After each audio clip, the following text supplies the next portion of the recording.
you probably have some folks that because that they are got a lead foot. I know my brother's got one. Like I said, I do the mass transit thing, but because they have a lead foot or because they are good in video games, that they think that they should be able to that they should be able to race in your cars. And we all know that while that some of those motor skill coordination may be the same in some of those video games, it's not the same as your sons learned as actually driving those cars at some crazy speeds that are almost 200 miles an hour.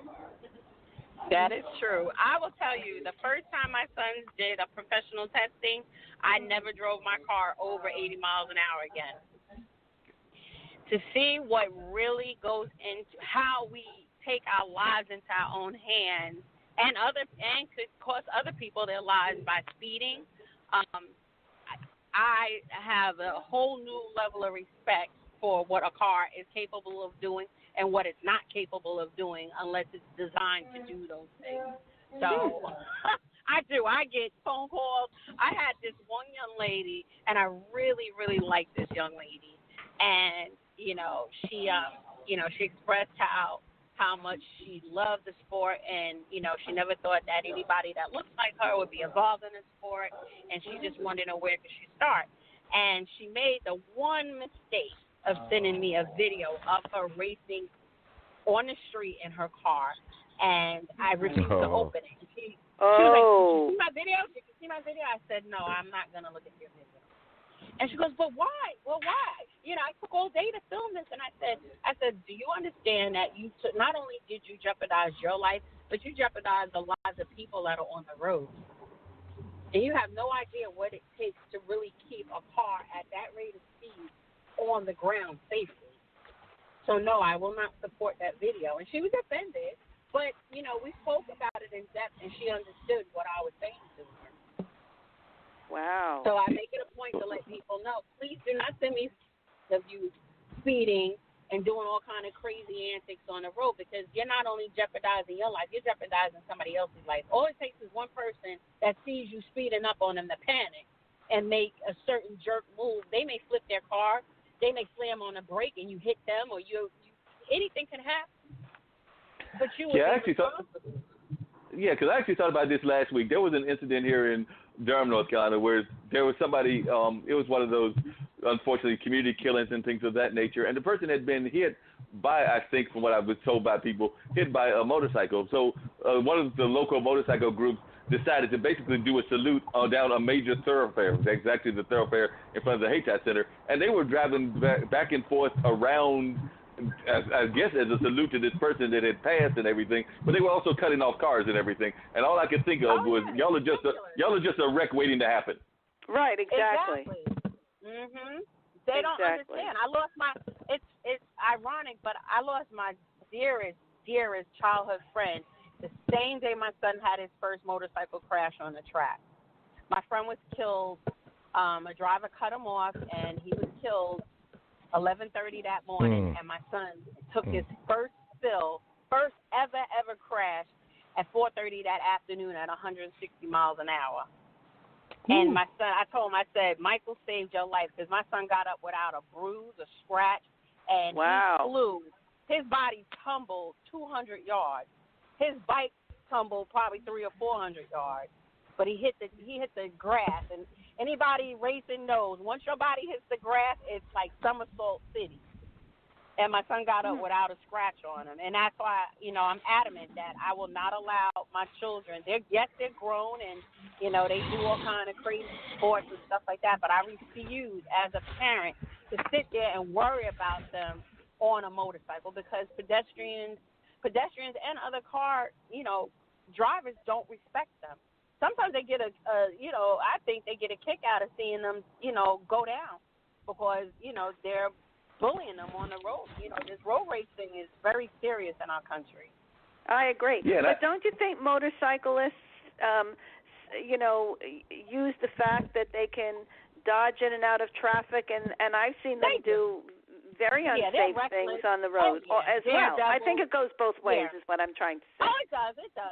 It definitely does. I've seen them do some crazy things, and I'm like, you have no idea. All you need to do is hit some gravel and hit an oil slick, and it's bye-bye city. Yeah, so, absolutely. Yeah. Absolutely. Right. But it's not just the motorcyclists. I've also seen just regular bicyclists, and I talk about adult bicyclists as well as kid bicyclists that do some really haphazard things that you're amazed by. And I'm just amazed oftentimes at the folks, particularly that are driving these kind of vehicles, particularly even some of those that are driving for like those frame cars is what I call them. They don't have any like hood on them and everything, but these people are like driving without any kind of helmets, and that always just shocked me, the fact that they do this first without a helmet, and two, that they don't think that if there's wind up being a crash, that there's a good possibility that there's going to be some severe injury, if not death. So I'm just amazed sometimes at the attitudes that people have when they are actually on these various kinds of vehicles, particularly the smaller frame kind of vehicles. Yeah, people are reckless. They're definitely reckless. In this day and age, people feel like they can just do what they want to do and the hell with everybody else. Well, that's true. I think also, though, to tell you the truth, like cars, have such sensitive gas pedals now, and they're so smooth. I mean, sometimes I'm driving on the highway, and before I know it, I say, oh, my God, I'm going like 80 miles an hour, and like I don't even know it. Yeah. Because the car is so smooth, and the gas pedal is so sensitive. So you have to really be, and that's where mindfulness comes in. You have to really be mindful and present in the moment all the time. That's what happens. We kind of, lose that, and then that's when accidents happen.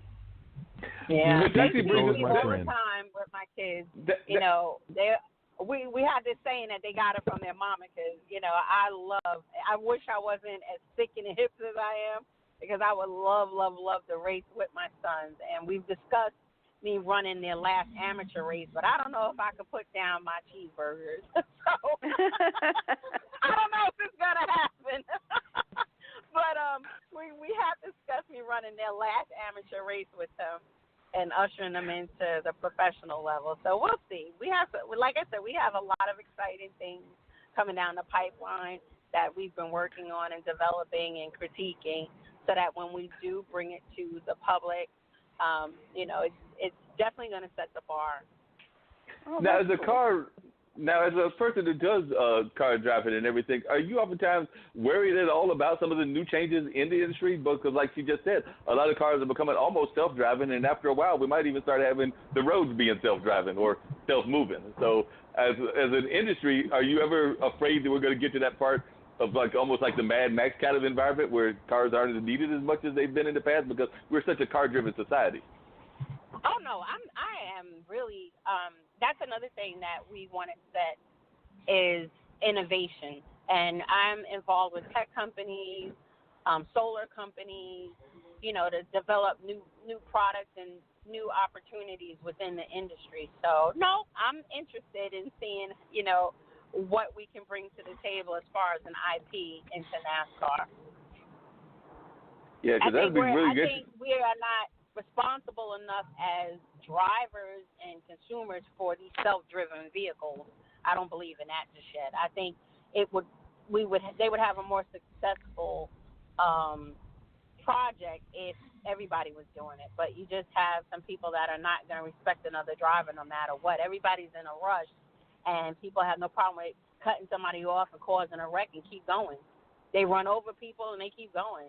So I think that lack of respect is what makes it dangerous on the road, whether it's a driven car or a self-driven car. I just think that lack of respect just transcends across everything, and it makes it dangerous on the roadway. Yeah, we just need to be in a rush in general because, like I said, I'm even thinking about like the race into space because I want to say that it was either today or recently that they were finally supposed to have that first privatization to Mars and everything, but I'm sitting there going like, well, one, are we going to make it there? Two, are we going to be able to survive there? And three, are we going to have industries like, are we going to have a whole basketball league up there? And are we going to have like car racing on the moon? Who knows? And what's four? Four is, can you get back? Yeah, that's the most important thing. That is the most important thing. But they may not be able to bring you back. Exactly. Well, I think we still got a few more minutes, but I don't want y'all to leave. I think I have one more guest, and this might be my poet friend. Do we have somebody else on the line? We sure do. We have Miss Ashley Harris. Welcome to Straight Talk with Dana Mark. Hey. Hey, Ashley. Glad to have you here. Ashley, we've been talking to a variety of guests. We've got Melissa, who is the owner of a NASCAR team. So she's the owner of a NASCAR team. We've got Phyllis Amon, who's an advocate for the elderly. And we've also got other guests on as well. So if you'll just tell us a little bit about your Stafford, who's of course the head of Black Santa. So if you just tell us a little bit about your poetry background, because you're my spoken word person for the day. So I hope you got a poem that deals with the elderly or entrepreneurship, because I definitely want to hear one of your pieces before we get out of here, and I've still got about 20 minutes. Okay, cool. So my name is Ashley Harris. I graduated from the University of North Carolina at Chapel Hill with a major in chemistry and Hispanic culture and literature with a minor in creative writing, aka poetry. So I do page poetry and spoken word, and I have a book out called If the Hero of Time Was Black, published by Weasel Press. You can find it on Amazon and Barnes and Noble. And I'm part of an organization called Here and After, and we're having our open mic the 25th of March from 6:30 to 8 at Flyleaf Books in Chapel Hill. Yep. Appreciate that, and definitely we'll have to have people come and check it out and everything. Now, what was the title of your book again? If the Hero of Time Was Black. As in your mind, what would happen if the hero of time was black? Because we have Stafford who's got a black Santa Claus, but if the hero of time was black, what are some of the highlights of what this might be? What would be some of the highlights? Uh-huh. Well, I mean, if the hero of time was black, I feel like he would just have a harder time in general being the hero. And I feel like his descendants would have a harder time. I chose the hero of time because the hero of time is the timeline origin of the other heroes. Because there's multiple links in the game timeline. Oh, yeah, definitely. If that makes sense. Yeah, it makes a lot of sense. Now, Ashley, what's one of your favorite poems? Because like I said, I've got about 15 minutes, and I definitely wanted to have you on so that you can tell people about your event that's coming up. But I also always love having our poets give some poetry. And if you've got anything either about entrepreneurship or about, and I know you're young, but about growing old or some of what you dealt with at UNC, any poems along those lines would be appreciated. Okay, so you said my favorite poets. That was one of the points. Yeah. Well, my favorite poet is Nikki Finney right now, and I really like Natasha Trethewey. It's so funny every time I'm asked this question, I like pause. I'm like, Lucille Clifton. I've been reading a lot of her. Yusuf Komanyaka. Yeah, I like those poets. Oh my God, how could I forget Audre Lorde? Is really good.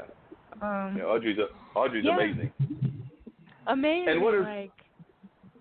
And who are some of your own? What are some of your own favorite poems? Like some of your personal favorite poems of your own? I know you do that great poem about going to a PWI, a predominantly white institution. Yeah. I would say one of my favorite. Well, it's not my. It's retired, but I think one of my favorite was Savages because it felt like that was my way of getting out of that situation where I had a roommate that was racist, and I had to move out even though I didn't do anything wrong. So writing a poem called Savages, it helped me compartmentalize what I was going through. Even though I feel like back then I didn't really have words for what was happening to me. So if you're interested, I'd love to hear that poem. If you have that poem memorized, if you have another poem that you want to share, we'd love to hear one of your poems. Can I share a new poem? Okay. Okay. Let's see. What poem do I want to do? Okay, I'm going to do this poem. I wrote this poem a few days ago. It's called If I Was You. They say if I was you, I would. That what I do with my body is wrong. Make themselves guests in my mind that won't go home. They like it better in my limbs than in their own. If I was you is deja vu. What Marion Sims said he would do if he had our womb. Tore it from us to show wealthy white women wore them healthier. someone put their hands through my curls and said this would look so good on me. Like my head was a styrofoam bulb at a beauty shop